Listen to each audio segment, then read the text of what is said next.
একটু থামো। হয়তো এই গল্পটা তোমার মন ছুঁয়ে যাবে। এক ছিল ছোট্ট ছেলে, নাম সামির। সে সব সময় খেলাধুলা করত, কিন্তু নামাজ পড়তে আলসেমি করত। একদিন তার দাদা তাকে ডাকলেন, সামির, নামাজ পড়বে না?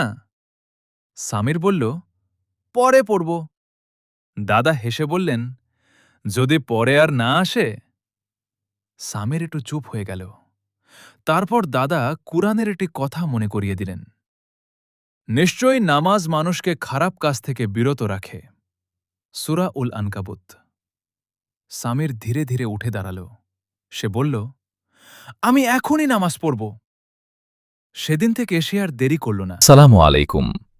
আমি প্রতিদিন চেষ্টা করি ভালো কিছু ভিডিও বানানোর জন্য, কিন্তু সত্যি বলতে আপনাদের সাপোর্ট ছাড়া কিছুই সম্ভব না।